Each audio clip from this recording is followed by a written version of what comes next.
Non, non, on ne s'est pas fixé d'objectif de points. Il nous reste 4 matchs avant les playoffs, donc dans la phase classique. Donc 12 points. Potentiellement.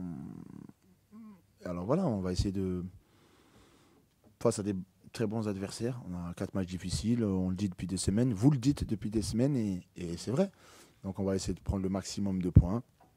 On va surtout essayer d'être consistant et constant dans les matchs et on verra jusqu'où ça nous emmène en termes comptables.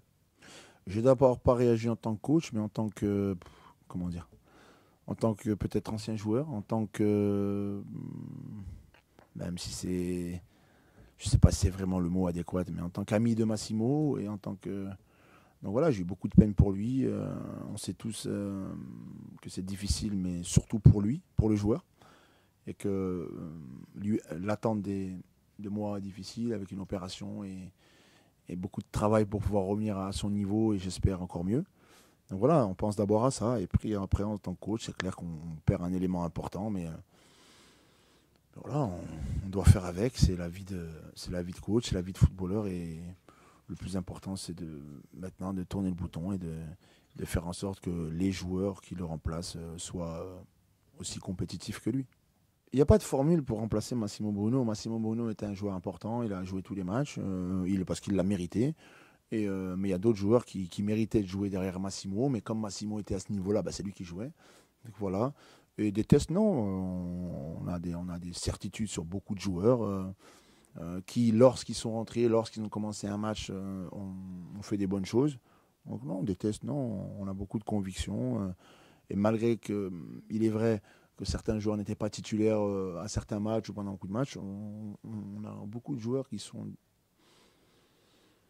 qui demandent qu'à être titulaires et ne demandent qu'à prouver que eux aussi ont le niveau et avaient déjà le niveau avant. Donc, on l'a bien vu hier contre Manchester et on sait Bruges a quand même 20, 22, 23 joueurs capables de jouer à un très bon niveau. Donc non, je pense pas que ça influencera la rencontre.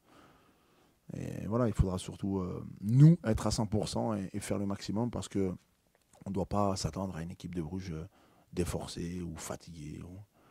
Voilà. C'est une équipe qui à domicile est très forte, on le sait tous. Euh, donc voilà, il faudra qu'on soit très fort aussi.